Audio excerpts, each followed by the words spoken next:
Tu as servi un repas sans te faire payer, c'est du vol. Tu ne travailles plus ici. Sarah avait les mains tremblantes et les yeux remplis de larmes, tandis qu'elle défaisait son tablier. Ce n'était pas seulement la perte de son emploi qui lui faisait mal. Ce matin-là, un vieil homme était venu au restaurant et lui avait dit qu'il était un ancien combattant. Son visage était pâle, ses mains étaient gercées et ses yeux reflétaient une faim familière. Il n'avait pas demandé un mot, ni ne s'était plaint. Mais Sarah avait compris qu'il n'avait pas mangé correctement depuis des jours. Honnêtement, elle avait fait la seule chose qui lui venait du cœur. Elle lui avait apporté une soupe chaude et une assiette de ratatouille. « Tu as sacrifié ton travail pour un sans-abri, hein ?» murmura sa meilleure amie Amélie en entrant dans la cuisine. Sarah ne put répondre. Il ne lui restait que 25 € sur son compte bancaire. Elle devait payer son loyer dans une semaine. Mais elle avait la conscience tranquille. Parfois, être une bonne personne a un prix, pensa-t-elle. En rentrant chez elle, elle vit un message sur son téléphone qui la fit écarquiller les yeux. « Demain midi, sois au restaurant. Ta gentillesse a été remarquée. » Bonjour tout le monde. Aujourd'hui, je vais vous raconter une histoire réconfortante qui se déroule au cœur de la France, sur la chaîne Glintbox. Sarah Miller travaillait dans un petit restaurant familial situé dans une zone rurale près de Montpellier, à quelques kilomètres de l'autoroute N113, le coin de Rosie. Depuis 3 ans, elle arrivait tous les matins à 5 heures pour préparer le café avant l'arrivée des premiers clients, arranger les chaises et aider Raymond en cuisine. Le restaurant n'était pas luxueux, mais il était très propre. Avec son vieux bâtiment en pierre, sa façade recouverte de lierre et ses auvents en bois, c'était le seul endroit qui conservait l'atmosphère nostalgique du village. Sarah vivait difficilement avec son salaire de serveuse. Son petit studio se trouvait à 10 minutes à vélo du restaurant. L'année dernière, sa mère avait souffert d'une grave bronchite et les frais d'hospitalisation avaient épuisé toutes ses économies. Mais elle ne se plaignait jamais. Où elle travaillait autant qu'elle le pouvait et accordait une attention particulière aux clients âgés. Monsieur Arnaud, un ancien combattant qui venait tous les mercredis matins, était l'un de ses clients préférés. Les tatouages sur ses mains laissaient deviner qu'il avait été officier de marine. Il sortait généralement un carnet de son sac et dessinait silencieusement. Mais ce jour-là, Arnaud était très faible et pâle. Même le stylo qu'il tenait dans sa main tremblait. Sarah se dit qu'elle ne pouvait pas le laisser repartir le ventre vide. Son patron, M. Peterson, comptait désormais chaque centime, car les affaires allaient mal à cause de la nouvelle autoroute. « Chaque assiette compte », répétait-il souvent. C'est pourquoi, lorsqu'il apprit que Sarah avait donné un repas gratuit, il entra dans une rage folle.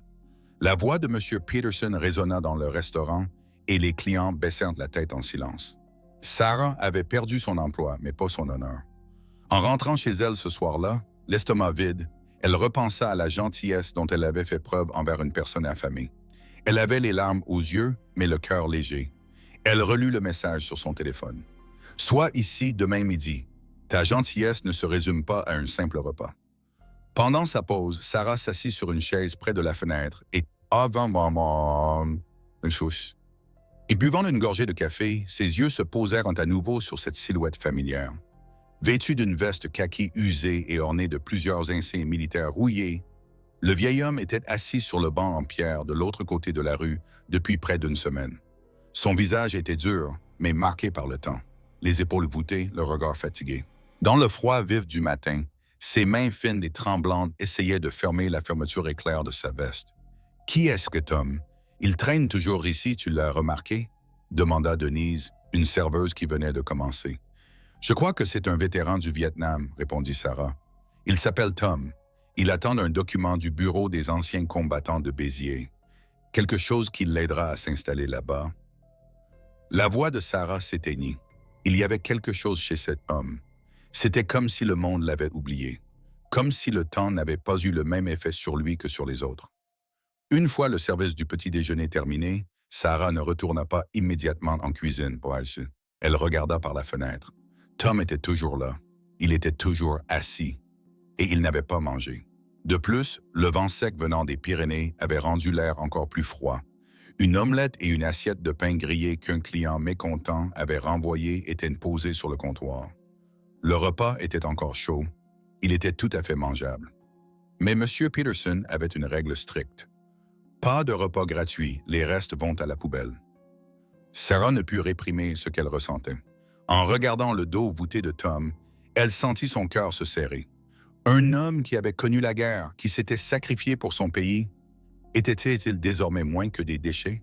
« Je fais une pause, » dit-elle en se dirigeant vers la cuisine. « Mais tu viens juste de revenir, » dit Earl, le chef cuisinier, en haussant les sourcils, surpris.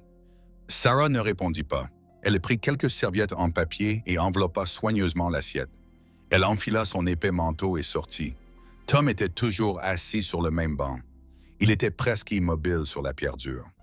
Sarah s'approcha de lui, redressa le col de son manteau avant de s'agenouiller et retint son souffle. « Je pense que vous devez avoir faim, » dit-elle doucement. « Ça allait être jeté, mais j'ai pensé que vous aimeriez l'avoir. » Tom tourna son visage ridé vers elle. Ses yeux étaient toujours clairs et bleus, mais ils étaient remplis de fierté. « Je ne peux pas vous payer, mademoiselle. Je n'ai rien. »« Cela allait finir à la poubelle, » dit Sarah dans un murmure. « Prenez-le, je vous en prie. » Tom hésita quelques secondes, puis il prit le paquet avec ses deux mains. « Merci, » dit-il. « Je n'ai pas mangé de repas chaud depuis plusieurs jours. » Sarah ne put répondre. Elle baissa la tête en silence et retourna dans le restaurant. Tom ne remarqua pas qu'elle le regardait par la fenêtre, mais quelqu'un l'avait remarqué. Debout près du comptoir, les bras croisés sur la poitrine, M. Peterson observait Sarah. Son visage était sévère.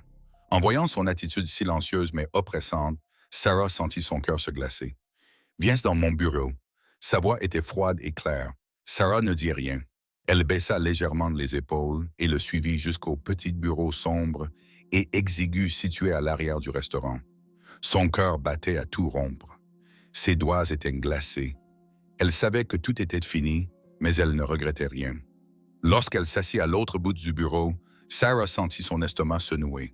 Le silence dans le bureau était encore plus pesant, seulement rompu par le tic-tac d'une vieille horloge et le bruit provenant de la cuisine. M. Peterson prit une profonde inspiration, puis se pencha vers elle. « J'ai vu ce que tu as fait, » dit-il sans la quitter des yeux. « C'est la 3e fois cette semaine que tu donnes à manger gratuitement. » Sarah ne répondit pas tout de suite. Elle déglutit. Son cœur battait à tout rompre dans sa poitrine et ses paumes étaient moites. « Tu as donné à manger, Sarah. Les règles sont claires. On ne sert pas de repas gratuits dans notre restaurant. C'est un sabotage direct de ton travail, » continua son patron. Les joues de Sarah rougirent. « Mais c'est un ancien soldat, M. Peterson. Il a servi notre pays. Il était en train de mourir de faim. » Peterson posa ses mains sur la table et tapota lentement la surface en bois du bout des doigts. « Je dirige une entreprise. Je ne suis pas une organisation caritative. On ne gère pas une entreprise avec ses émotions. » La voix de Sarah se réduisit presque à un murmure. « Je lui ai juste donné de la nourriture qui allait être jetée. Le client l'avait renvoyée. Elle allait être jetée de toute façon. »« Ce n'est pas à toi de décider, » l'interrompit Peterson d'un ton sec. « Nous traversons une période difficile. Les bénéfices du restaurant ont diminué. La nouvelle autoroute a réduit le trafic et nous avons perdu des clients. Les employés ne peuvent pas décider à qui distribuer les produits. » Certaines réalités traversèrent rapidement l'esprit de Sarah. Le loyer à payer vendredi, son compte bancaire presque vide, les médicaments pour la tension artérielle de sa mère à acheter à la pharmacie. Tout cela lui tomba dessus d'un coup. Elle baissa la tête et murmura. « Je comprends, ça ne se reproduira plus. Vous avez raison. » Mais M. Peterson ne semblait pas s'adoucir. « Parce que vous avez épuisé votre dernière chance. » Son ton était devenu plus sévère. « Vous êtes renvoyée, Sarah. Je dois montrer l'exemple aux autres employés. Ils doivent comprendre que les règles sont importantes. » Ces mots frappèrent Sarah comme un coup de poing. Elle eut le souffle coupé pendant un instant. « S'il vous plaît, M. Peterson, j'ai besoin de ce travail. Je travaille pour vous depuis 3 ans. Je suis toujours la première arrivée le matin. J'ai toujours fait plus que ce qu'on me demandait. » Peterson détourna le regard. « Tu aurais dû y penser avant. Videz votre casier, laissez votre tablier. » 20 minutes plus tard, Sarah sortit du restaurant, tenant d'un petit carton dans ses 2 mains. À l'intérieur se trouvaient quelques cahiers, un petit agenda, un étui à crayon et son tablier avec l'inscription « Rosie's Diner ». Le poids du petit carton lui semblait aussi lourd que le poids de toute sa vie. Elle s'arrêta un instant, le vent froid soufflant dans ses cheveux. La réalité s'imposait lentement à son esprit. Elle n'avait plus de travail. Elle ne pourrait donc pas payer son loyer ce mois-ci. Son propriétaire allait venir frapper à sa porte. Et elle ne pourrait peut-être pas acheter les médicaments de sa mère. Son regard se porta involontairement vers l'autre côté de la rue. Tom était toujours assis sur le même banc de pierre. Il était voûté. Il avait froid, mais il était patient. Il enveloppait soigneusement la moitié du repas qu'il venait de donner. C'était comme si ce repas était son ticket pour survivre quelques heures de plus. Il faisait chaque geste avec précaution. On aurait dit qu'il gardait quelque chose de sacré. Sarah eut la gorge serrée. Elle serra les dents pour ne pas pleurer. Tom leva la tête lorsqu'il la vit arriver. Ses yeux étaient toujours bleus. « Tout va bien, madame? Vous avez l'air triste. » Sarah hésita un instant. Puis, sans détourner le regard, elle répondit doucement. « J'ai perdu mon travail. » L'expression de Tom changea immédiatement. « C'est pour avoir donné ce repas? » demanda-t-il d'une voix brisée. Sarah secoua la tête. « Ce n'est pas votre faute. J'essayais simplement de rester humaine. » Tom regarda le paquet de nourriture qu'il tenait dans ses mains. Il resta longtemps sans parler. Puis, il tendit lentement la main et toucha légèrement le bras de Sarah. « Tu m'as rappelé que l'humanité existe encore. Si je n'avais pas mangé ce matin, personne ne l'aurait remarqué. Mais toi, tu l'as remarqué. Et c'est ce dont nous avons le plus besoin dans ce monde, être remarqué. »« Sarah, » dit Tom en lui tendant le plateau emballé, « ce n'était pas mon choix, mais je peux te le rendre. Tu changeras peut-être d'avis. » Sarah regarda le plateau qu'on lui tendait. Puis elle secoua lentement la tête. « Tu en as plus besoin que moi, Tom. Tu en as vraiment besoin. Et je ne regrette pas ce que j'ai fait. » Tom resta silencieux pendant quelques secondes. Puis, sans quitter Sarah des yeux, il demanda d'une voix douce. « Mais pourquoi? Pourquoi risquer ton travail pour une inconnue? » Sarah s'arrêta un instant. Une lueur d'un souvenir ancien apparut dans ses yeux. « Mon grand-père, » dit-elle. Il a traversé des moments difficiles après son retour d'Algérie. Il était seul, fatigué. Ce qui le peinait le plus, c'était que les gens ne le voyaient pas. Mais un jour, quelqu'un qu'il ne connaissait pas lui a donné un bol de soupe. Ce jour-là, il m'a rendu non pas ma vie, mais mon humanité, disait-il. Sarah regardait au loin, les lèvres tremblantes. « J'ai fait ce qu'il fallait, Tom. Je n'aurais pas pu faire autrement. » Ce soir-là, le petit appartement de Sarah, situé dans un vieil immeuble en pierre dans un quartier périphérique de Montpellier, était plus froid que d'habitude. Le vent s'engouffrait à travers les vieux joints des fenêtres et faisait légèrement trembler la plante dans le coin de la cuisine. Elle avait enfilé des chaussettes épaisses, mais ses orteils étaient toujours glacés. Elle s'assit à la petite table ronde de la cuisine et alluma son ordinateur portable. L'écran était rempli d'offres d'emploi. Serveuse expérimentée, temps partiel, expérience obligatoire. Aucune n'était prometteuse. Certaines n'offraient que des postes de quelques heures. D'autres exigeaient 5 ans d'expérience.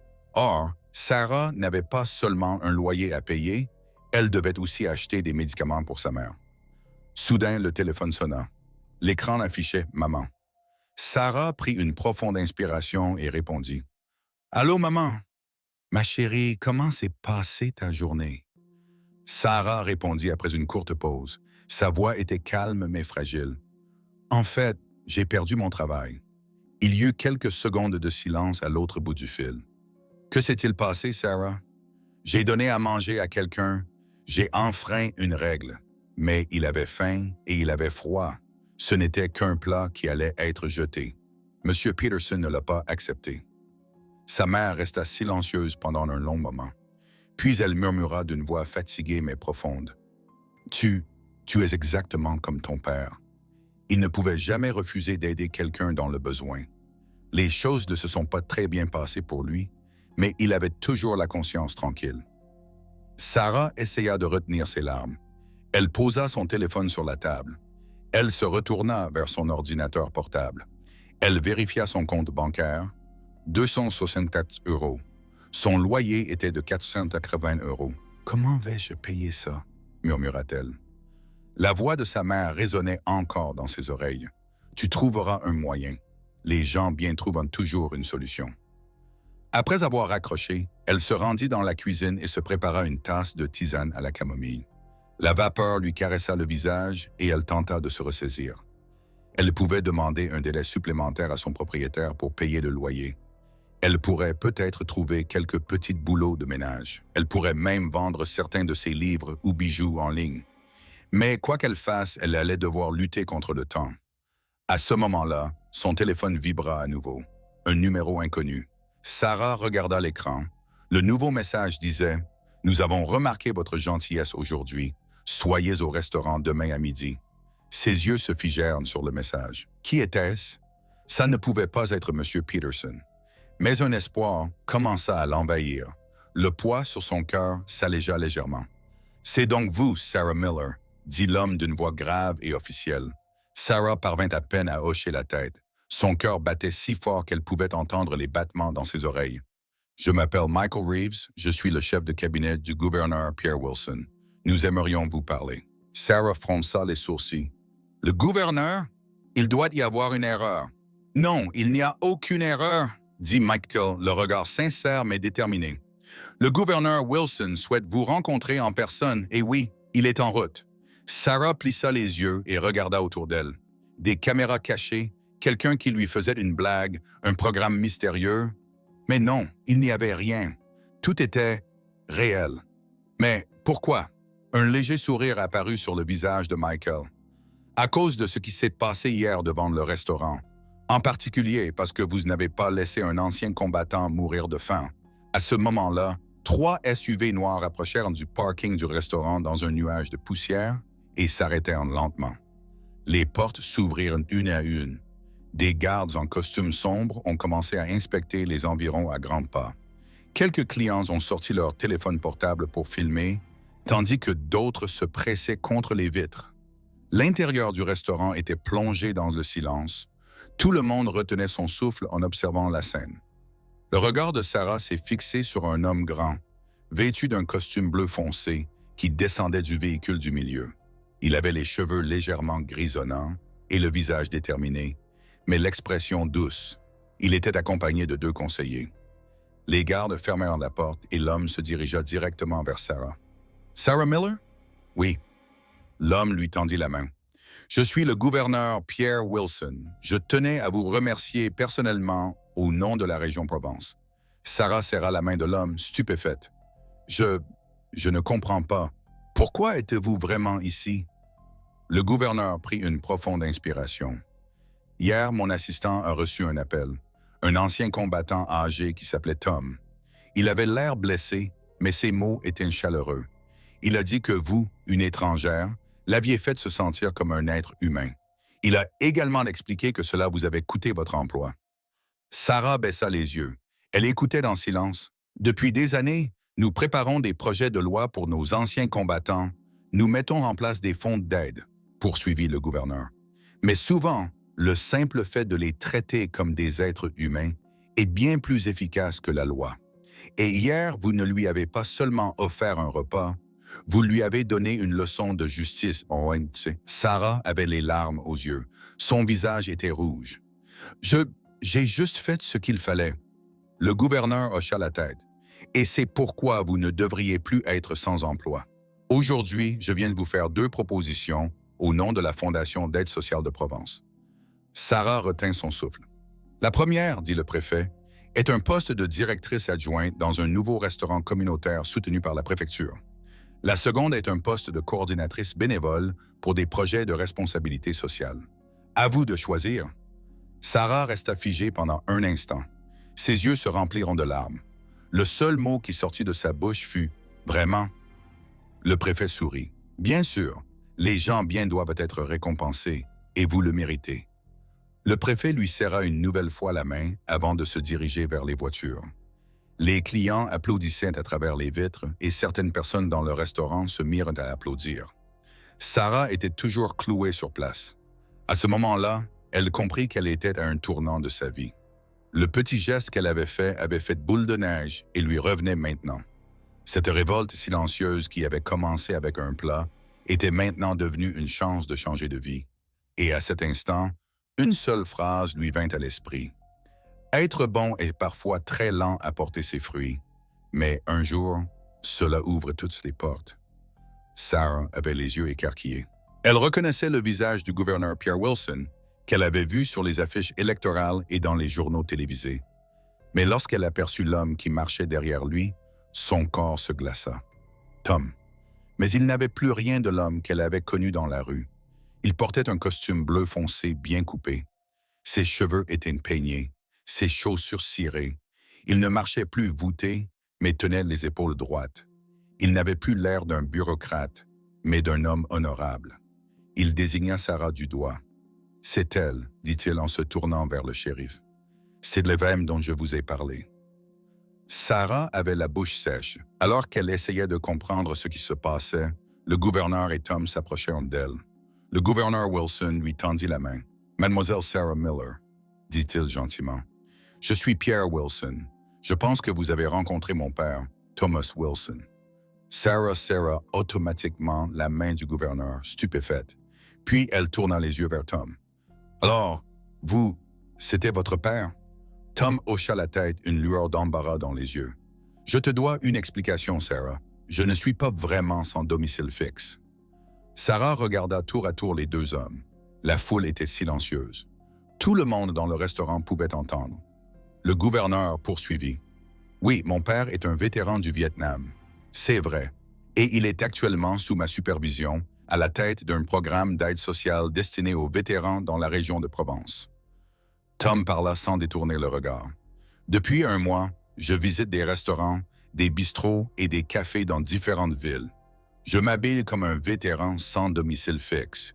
J'ai laissé pousser mes cheveux et ma barbe pour qu'on ne me reconnaisse pas. » Le gouverneur reprit. Le but était d'observer comment les membres les plus vulnérables de la société, en particulier les anciens combattants, étaient traités. C'était une expérience sociale. Tom plissa les yeux et secoua lentement la tête. Dans beaucoup d'endroits, on m'a ignoré. Certains m'ont carrément mis à la porte. Mais toi, Sarah, tu m'as aidé sans hésiter. Et pourtant, tu savais ce que cela pouvait te coûter. Sarah avait du mal à contenir ses émotions. Ses yeux se remplirent de larmes. La voix de Tom tremblait légèrement. Hier, quand j'ai vu que tu avais perdu ton travail, j'ai eu le cœur brisé. Ce que tu as fait n'était peut-être pas grand-chose, mais cela signifiait beaucoup pour moi. Parce que tu ne m'as pas seulement donné à manger, tu m'as donné de l'humanité. Le gouverneur tourna son regard vers le restaurant. « Le propriétaire de ce restaurant est-il ici ?» demanda-t-il. Sarah tourna la tête. Monsieur George Peterson se tenait derrière le comptoir et avait entendu toute la conversation. Lorsque les regards de la foule se tournèrent vers lui, son visage pâlit. Le gouverneur s'avança lentement vers le comptoir. « Monsieur Peterson? »« Oui, je suis là, » répondit-il d'une voix étouffée. Le gouverneur s'approcha de lui. « Si j'ai bien compris, vous avez licencié cette jeune femme hier. » Monsieur Peterson s'essuya les mains sur son tablier. « Oui, c'est vrai, elle a enfreint notre politique d'entreprise. » Le gouverneur haussa un sourcil. « De quelle politique s'agit-il? » « Il est interdit de donner à manger sans autorisation. » Cette fois, sa voix était moins assurée. Le gouverneur prit une profonde inspiration. « Monsieur Peterson, vous avez licencié une employée pour avoir donné à manger à un homme qui avait faim et se sentait vulnérable. Un plat. L'honneur humain vaut plus que le profit. » Monsieur Peterson commença à s'agiter.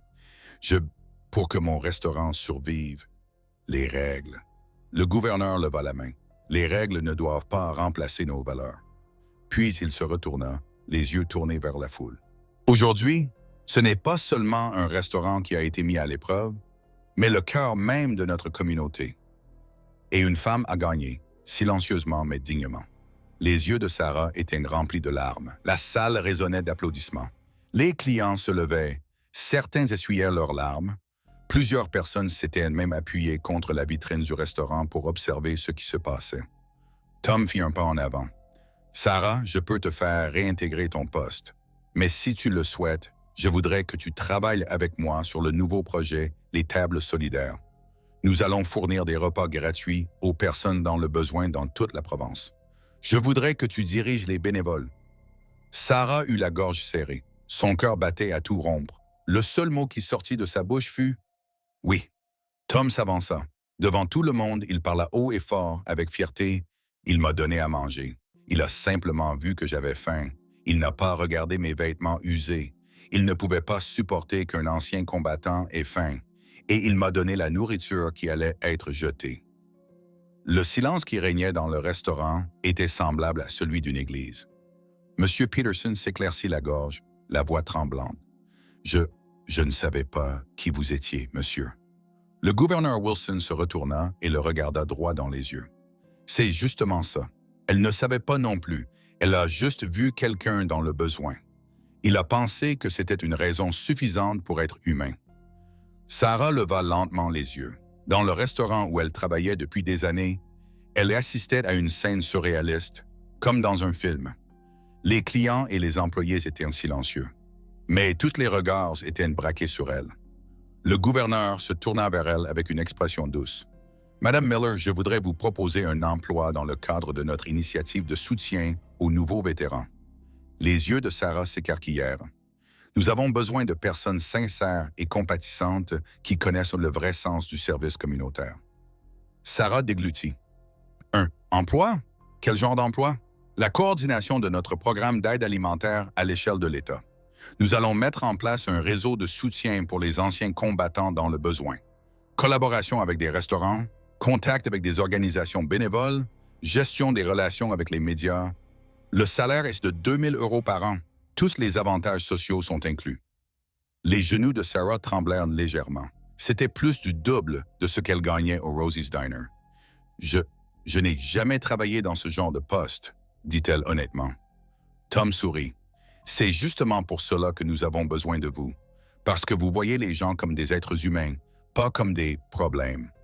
Monsieur Peterson intervint d'une voix rauque. « Sarah, si tu veux reprendre ton travail. » Le shérif haussa les sourcils. « Je pense que Mme Miller a une opportunité plus intéressante à considérer. » Sarah jeta un dernier regard aux vitres familières du restaurant, aux années passées à cette table.